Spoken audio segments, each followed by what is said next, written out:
અને પછી આવી રીતે બીજા 6 લગ્ન, એટલે ત્યાં ભગવાનના 8 લગ્ન થયા છે.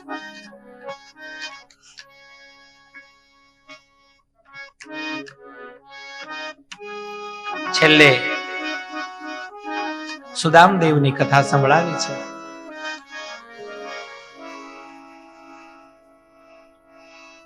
પોરબંદરમાં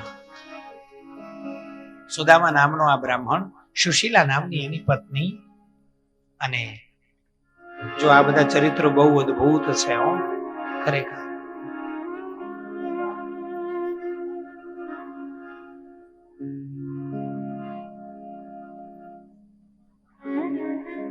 ત્રણ દિવસના ઉપવાસ થયા છે, ઘરમાં કઈ છે નહીં, અયાચક વ્રત આ બ્રાહ્મણને કોઈની પાસે માગે નહીં. અને સુશીલાએ આગ્રહ કર્યો છે કે બધા ગામમાં વાતો કરે છે કે તમારો મિત્ર કૃષ્ણ છે. હા છે, તો એ તો બહુ મોટો રાજા છે, એની પાસે થોડું જવાય, એની પાસે જઈને થોડું મંગાય. વાતને કરતા વાર લાગે, પણ સુશીલાના આગ્રહથી સુદામદેવે ડગલા માંડ્યા છે. બાજુના ઘરેથી માંગી લાવીને 3 મુઠ્ઠી પૌવાની પોટલી બાંધી છે. અને સુદામા દ્વારિકા તરફ પ્રયાણ. થોડું ચાલ્યા, બપોરનો સમય, થાકી ગયા છે. વૃક્ષનો ટેકો લઈને આંખ બંધ થઈ ગઈ છે. અને ભગવાનને ત્યાં ખબર પડી, ઓહો, મારો મિત્ર મને મળવા આવી રહ્યો છે.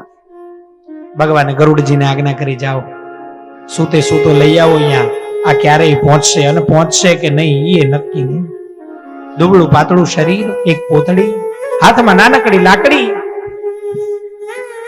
સરખા પગમાં પગરખા પણ નથી, કાણાવાળી પોતળી પહેરી, ક્યારેય આવશે. અને ગરુડજીએ સુદામદેવને લઈ અને દ્વારિકાપુરીમાં ઉતારી દીધા છે, મૂકી દીધા છે. આંખ ખુલી, એવું ને એવું ઝાડ, સામે જોયું તો મોટા મહેલો, સોનાના શિખર ને સોનાની જાળી.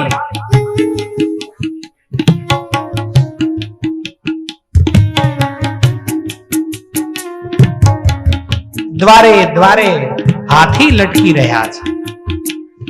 એવું સુંદર દ્વારિકાનું સ્વરૂપ જોઈ અને ઉભા થઈને પૂછ્યું છે, ભાઈ કયું નગર છે આ?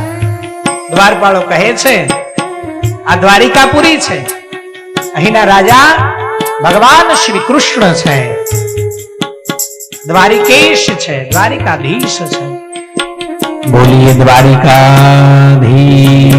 કી જય. અને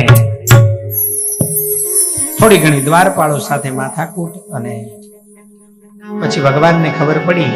પણ સુદામાએ કંટાળી પછી પાછા ડગલા માંડ્યા. ભગવાને ત્યાંથી દોટ દીધી પોતાના મિત્રને મળવા માટે થઈને.